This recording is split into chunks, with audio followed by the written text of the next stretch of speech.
So am I free to go? So why am I not free to go? If she just said she got a bond, Pardon? why am I not free to go? Why do I gotta serve time when I'm not even? You have a bond on the case, ma'am. So if I get my money, I can get out. But she just said it was no bond. Post bond, you can get out. So I'd rather post bond. So where do I go from here? You need to post the bond. Okay, what's the bond? Cause you just asked her the same thing. Cause she said 5%. it's $500. Yes, ma'am. Okay, so I'd rather post bond. Where do I go from there? Christina Berry.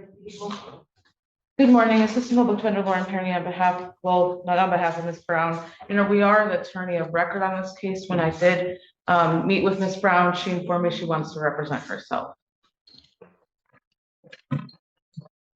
Your name? Alexis Brown. All right. Is that correct that you want to represent yourself? Yes, it is. So in this matter, Ms. Brown, I do have to inform you that the complaint in this case alleges that on or about June 8, 2024, location of 3001 Woodland Hills Drive in Pittsfield, Washtenaw County, State of Michigan, that you did commit the offense of assault and or assault and battery against a Latasha Browning. Do you understand what you're charged with? Yes, I do. That is a misdemeanor punishable by 93 days in jail, $500 fine plus court costs. Do you understand the maximum penalties? Yes, I do. There are certain things that are fraught in self-representation in terms of understanding the Michigan court rules and in terms of the court procedure. You would need to understand that if you would like to represent yourself, that you would be held to the same standard as any other attorney. Mhm. The court will not be assisting you in any fashion whatsoever. You understand that? Okay, so the time that I served, don't that counts for the 93 days? I'm sorry. The time that I served already, don't that counts for the 93 days? I don't know how much time you, I served 30 days already. and if you serve 30 days, it may count. I'm trying to look at what your bond is on this case. What do you have a bond?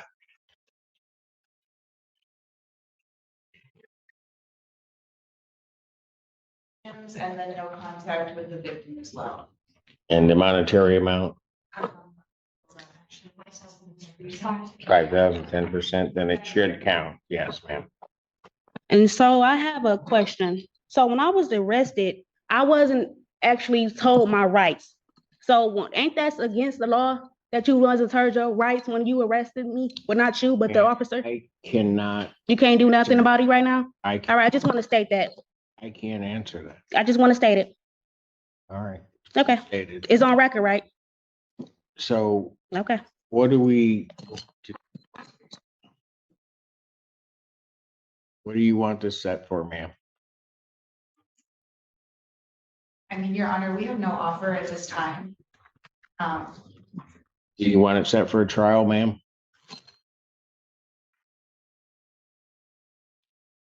Sure, I guess, if I guess.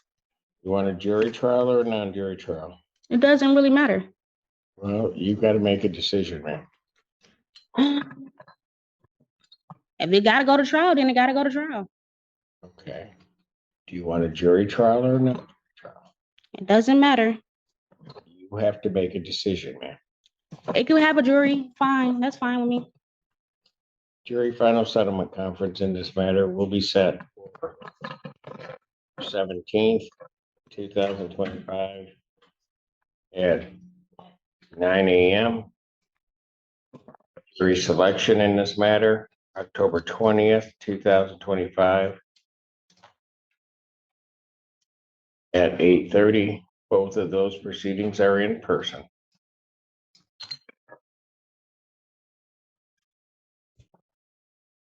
Thank you.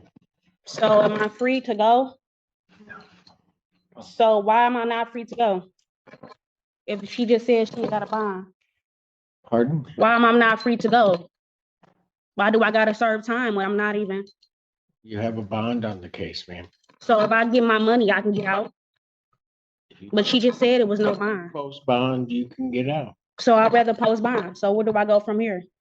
You need to post the bond. Okay, what's the bond? Cause you just asked her the same thing, cause she said 5%. it's $500. Yes, ma'am. Okay, so I'd rather post bond. Where do I go from there? And you can go post bond. Okay, thank you.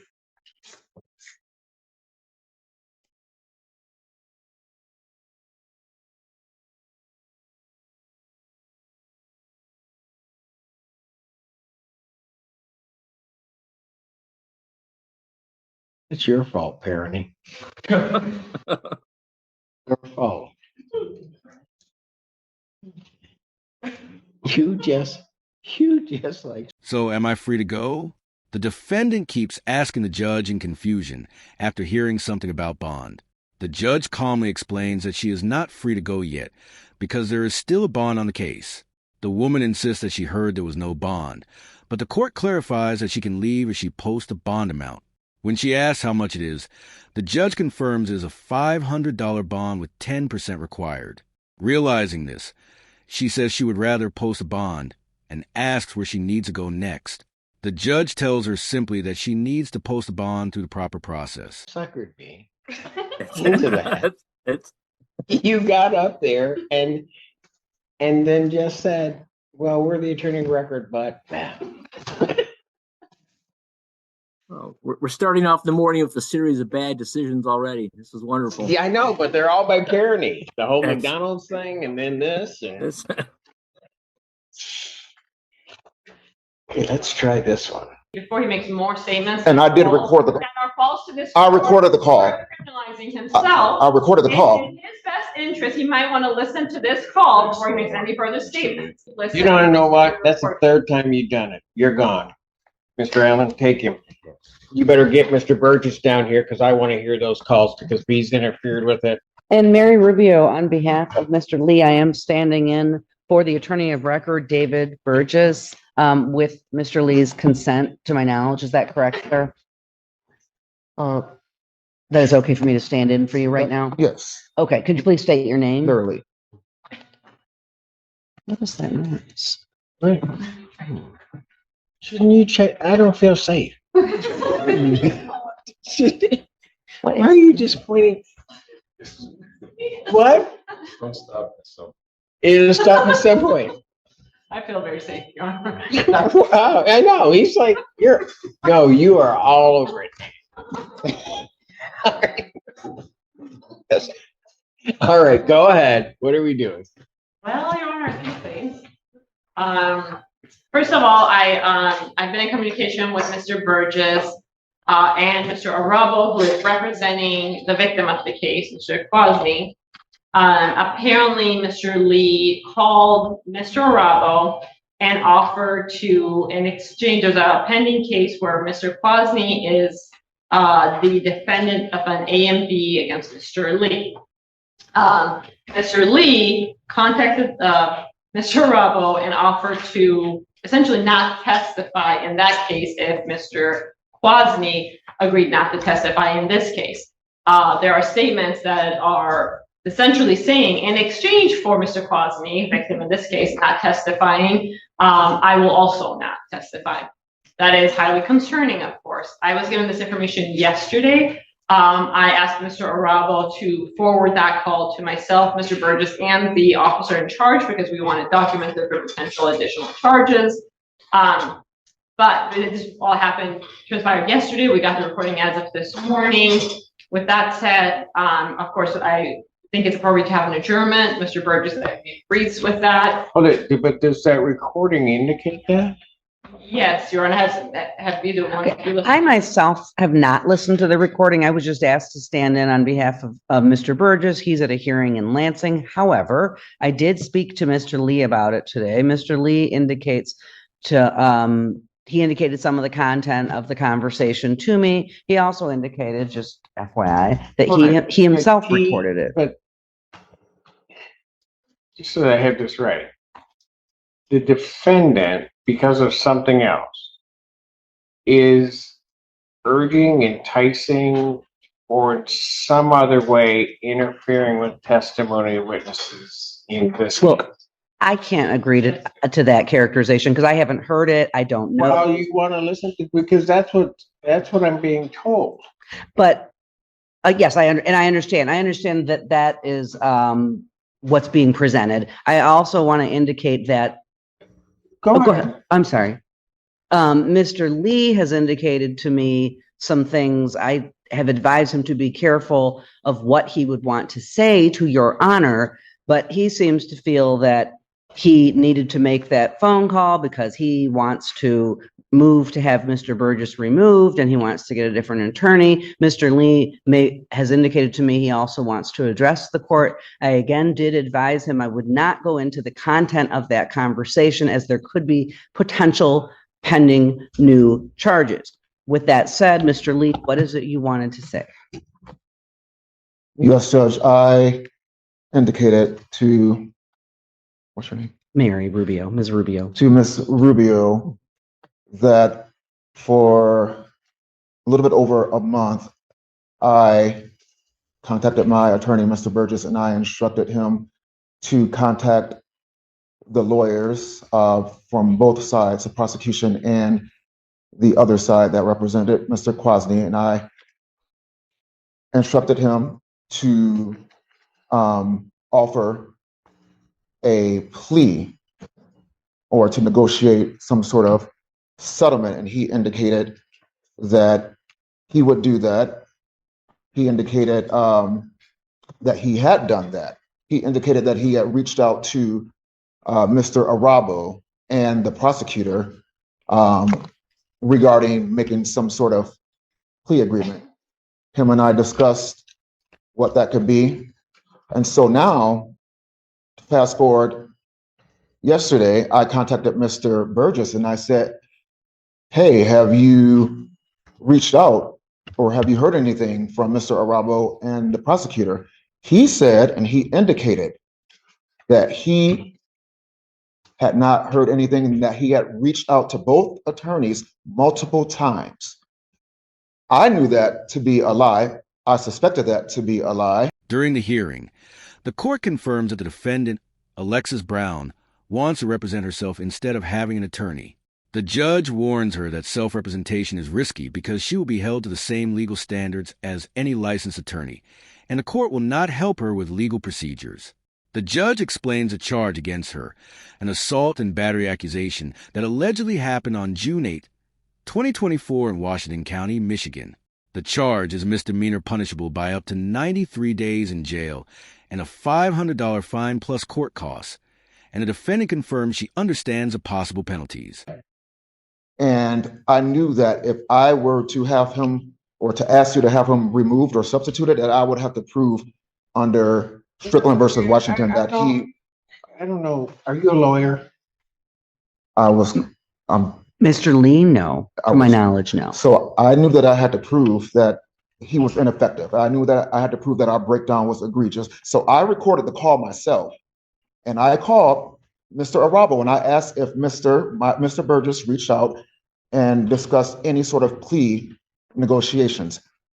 Mr. Arabo said, no, sir. He had not had any communications with my attorney. So I confirmed with Mr. Arabo that he had not received any communications about any kind of negotiations with any kind of plea agreements on my behalf. I'm so sorry to interrupt Mr. Lee before he makes more statements. And I did record the call. That are false to this. I recorded the call. Criminalizing himself.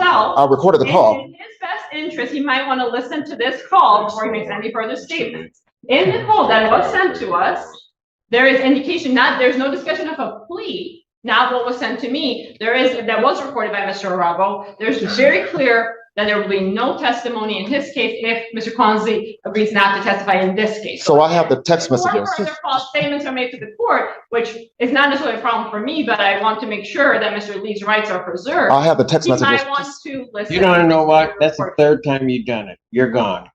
Mr. Allen, take him. You better get Mr. Burgess down here because I want to hear those calls because if he's interfered with it, that's going to be a whole other issue. I will try to reach him, but I know he is in Lansing, so I'm not certain. Well, even if he appears, right? Has Mr. Burgess heard the calls? I don't know, Your Honor. They were sent this morning. I asked Mr. Arabo to send them right away yesterday, and we received them this morning. Mr. Arabo can also be available via Zoom if necessary. All right. Okay. I'm just letting you know that what I'm hearing is extremely disturbing. I completely understand that, Your And Honor. so I'm gonna give an opportunity for the defense to give me some explanation, but I'm inclined at this point, I'm gonna hold him in custody. I'm inclined at this point to revoke his bond. I understand. Okay? Okay. All right. Thank you, Your Honor. Thank you.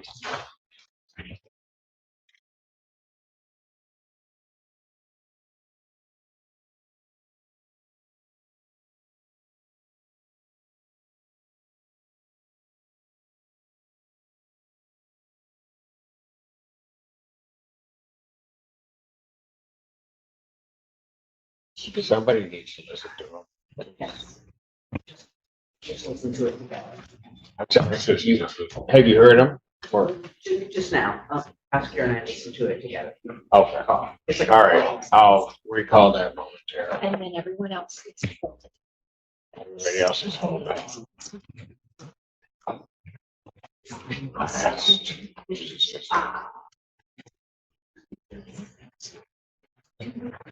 Andrew.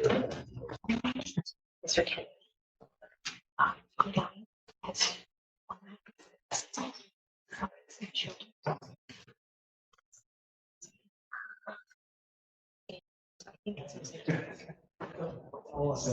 Four. Yeah. Okay. Yep. So this one we're going last.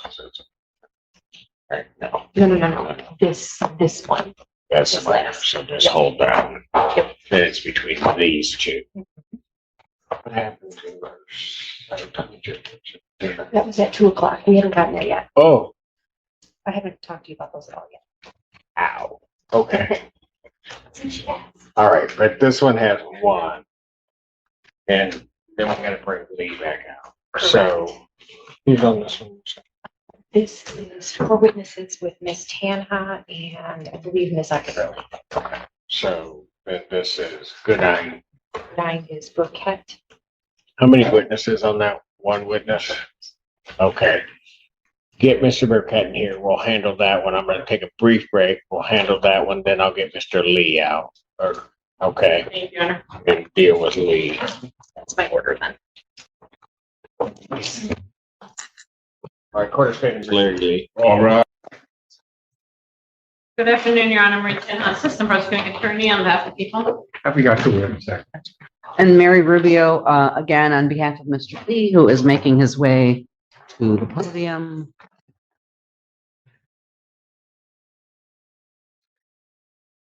There's additional counsel that is on Zoom.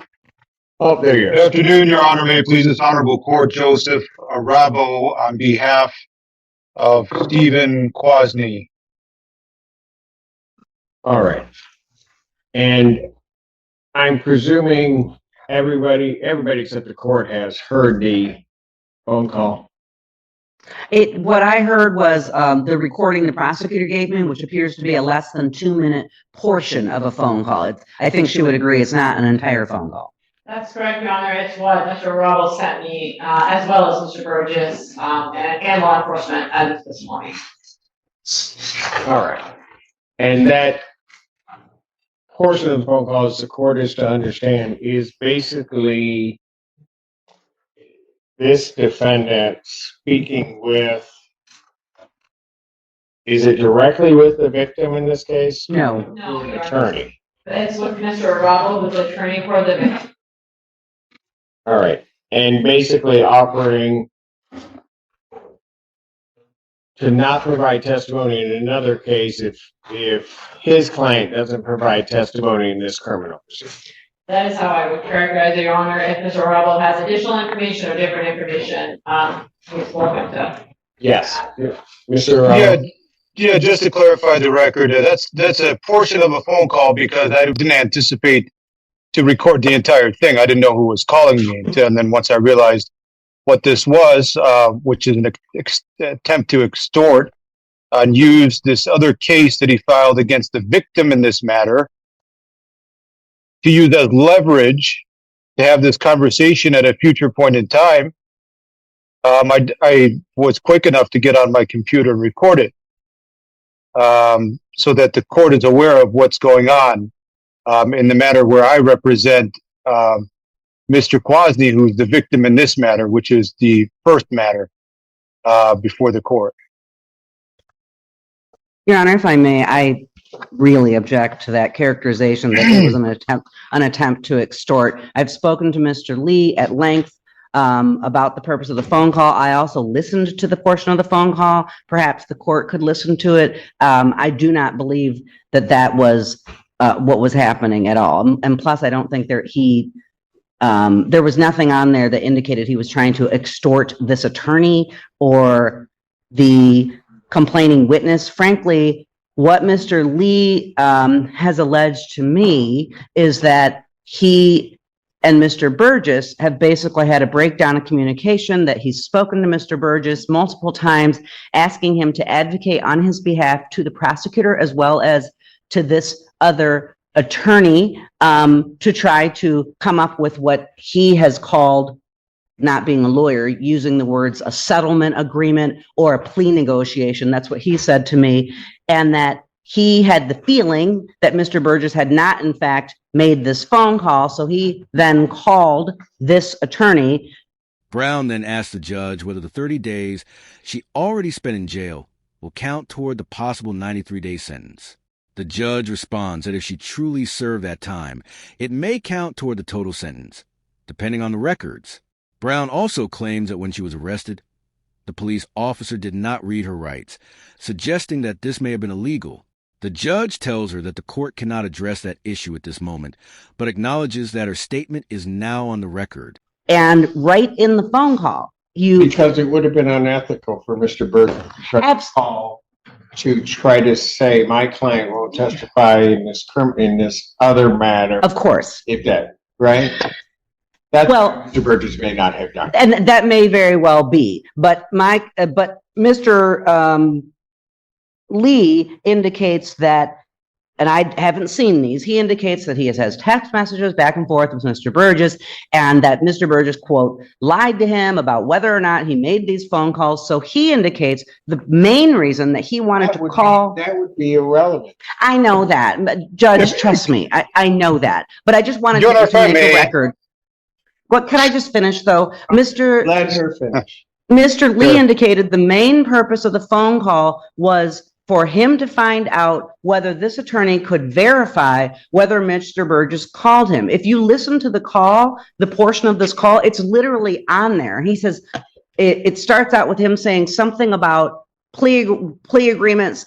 The call, it's interrupted. And I believe because counsel didn't realize he was going to need to record this. But anyway, it starts out with him, Mr. Lee, saying something about plea agreement, settlement agreement. Did Mr. Burgess call you to try to, see if I wouldn't testify and then your client wouldn't testify? Yes, he says that. But then he goes on to say, because my lawyer said he called you, and then this attorney confirms what Mr. Lee was trying to find out. And this attorney says, no. You see how easy it was to reach me. I didn't talk to anybody named Burgess. That's what he says. So I'm just indicating that Mr. Lee states that was the main purpose of his call, because he claims he wanted to come in here today and tell Your Honor that he did not want to have Mr. Burgess represent him anymore because he feels Mr. Burgess is lying to him. I'm just representing to you what Mr. Lee has told me.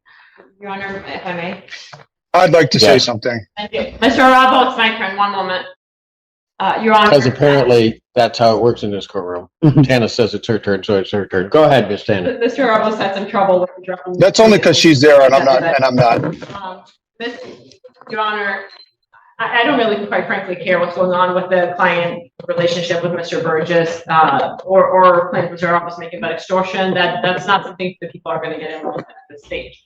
What I'm concerned about is there is a clear difference between a plea negotiation and two witnesses not testifying, one of them being Mr. Lee, the other one being Mr. Quasi, not testifying in exchange for something. And I agree that the court should just listen to the call rather than us going around calling it different things. What's clear to me is that there is an offer to not testify in exchange for Mr. Quasi not testifying in this case before this court. That is what I'm hearing on that call. That is what's concerning to people, and that's what may bring future charges. We're in an early stages. This needs to go to the if it has gone to law enforcement now, and we can follow up. Mr. Rao. Your Honor, as you know, I'm a defense attorney. I think Ms. Rubio is really grasping at straws here to try to help her client. But here's what it is. It's not a plea. We heard her say plea. A plea means a reduction to something other than what is being charged with, not a dismissal, which is clearly being indicated in this. Second, what's happened here is you could see clearly there has been a subsequent case filed. I don't know how to slip between the cards because in over 10 years of practicing, I've never seen something like this where a victim turns into a defendant. What? During a pending case. Never seen anything like this. So Mr. Lee has done this intentionally so that he can one day use it as leverage to contact me or have somebody else contact me or whoever is representing Mr. Kwasny so that he could use it as a negotiation tactic. And what he's engaged in is third-party communication to get through to Mr. Kwasny in violation of his bond. That's number one. He's got a no contact order. Second, this is witness tampering. You don't want to call it extortion. Let's find something else. It is witness tampering. He's trying to tamper with Mr. Kwasny using the leverage that he created. And I don't know how the prosecutor's office allowed this to happen. Somebody wasn't monitoring things properly, but this is what's happened. First ever time I've ever seen anything like this. And it needs to be handled. It needs to be handled. It's going to be handled. Okay. Can we listen to the call? Everybody Yes, listen to it already. Can somebody send it to Ms. Weidling and I will then be more than happy to listen, or if there's an easier way for me to do it, I'll do it. Let's take the defendant back and sort of listen to the call. I can give my decision. You have to go back. To you. I'll handle that coming back out.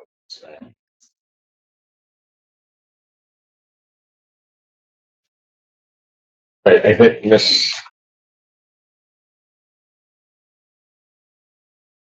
Atkins on that. So bring me that. Court's going to stand in recess. Everybody can remain seated. Bring. And I got this here.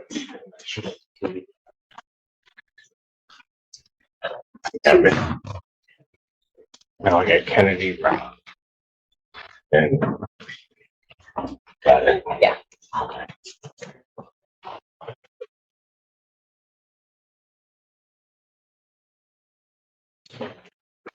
Court does recall the case of the People's State of Michigan versus Larry Lee. Good afternoon, Your Honor. Marie Tanhouse, Assistant Prosecuting Attorney on behalf of the people. And Mary Rubio. The court then moves the case forward and asks whether she wants a jury trial or a non-jury trial. At first, she says it does not matter, but the judge insists that she must make a clear decision. After a moment, she agrees to have a jury trial. The judge schedules a final settlement conference and later a jury trial date, explaining that both hearings will take place in person. With the schedule set, the court concludes that portion of the case and prepares to move on to the next matter. On behalf of Mr. Lee, who is approaching. Get your name, please. Clearly. Okay. The issue is in this case that, first of all, we're adjourning the hearing over. I believe we are. That was what I thought we were doing in the beginning. Well, it's got to stay before me. So. I know Mr. Burgess is already going to be here on July 1st. I just wanted to put that out there. Yes, but I'm not on the. Oh. I'm on the bench, but I'm not doing these. Okay. So. Set his preliminary examination July to defendant's request. So my next date is July 22nd, 2025, and that's another 12 p.m. start because God, I love that. All right. With reference to bond in this case, I've listened to the recording. I'm not going to say there's an over exaggeration or an under exaggeration. I mean, I think it's relatively clear when somebody's very clearly points out an exchange or quid pro quo regarding me not testifying and this other person not testifying, and that is the exchange. I don't know that you get a clearer indication of somebody that is attempting, and especially when they circumvent their attorney, of somebody trying to sort of tamper with and obstruct a case. It couldn't be clearer. I mean, and quite frankly, I don't think there's any design to necessarily frost it over or anything along those lines. I think the idea or what Mr. Lee is saying about what Mr. Burgess wouldn't do is quite frankly just a ruse to hide his own desire to have the exchange that he was speaking with counsel about. Given that, and the court having heard that, with reference to this case, the defendant's bond is hereby ordered revoked based upon the court's hearing of that bond violation. Your Honor, can I just raise two issues? Before all of this happened, Mr. Lee expressed to me and attempted to express to the court his, as I'm sure the court has gleaned, his displeasure with Mr. Burgess. So I do think there, given some of Mr. Lee's allegations against Mr. Burgess, it may be best if someone else is appointed to the case. I know he doesn't want Mr. Burgess. And that's fine. I don't know whether or not he doesn't want Mr. Burgess or not, because I think, as I'm indicating, I think that notion of Mr. Burgess not doing something and then his checking is simply a ruse for him to try to get the message that I want this quid pro quo, this exchange. And I'm not accusing Mr. Burgess of anything. I'm just trying to represent what Mr. Lee has told and I me. understand that. And Mr. Lee I is think about jumping out of his skin trying to talk, just so you know. And so when you talk to Mr. Burgess, if Mr. Burgess, if he believes that that's the appropriate step, he can bring that motion before this court, and the court will hear it in the day that I'm on. Mr. Lee, I will let you talk in a moment, but I'm going to finish this. Revoking your bond because of what is a clear violation of the bond regarding, and I mean, I think it's an attempt to try to get indirect contact as well as obstruct these proceedings. Because that was accomplished in the manner it was, and I'm not sure that I can trust you with reference to no context and the like, we're at least going to get through this. I am going to, subject to a hearing, defendant phone privileges for the jail are also revoked. What did you wish to say, sir? The thing that my substitute attorney here didn't convey to you was that I told her that I have the evidence with me in hand, that my attorney, Mr. Burgess, was the one that actually said that this was a legal way that we can go about it. And no, I'm not. You might as well stop right now. I have the text. Because no, I'm going to tell you, I don't know if you're misunderstanding something or what, but you are not. Mr. Burgess has appeared before this court. You are not going to sit here and try to disparage that man, saying that somehow or another, Mr. Burgess represented to you that obstructing a case in this fashion was a legal way to proceed. I'm not going to believe it, and I'm not going to hear you. I'm not going to hear you. I don't know how do you not understand what I'm telling you? Now, if you've got that information and you think that's what it says, you get it to counsel and the court will take a look at it. But you're not going to sit here and disparage that man. It is not going to happen. I'm done. Bond revoked. Thank you. Thank you, Your Honor.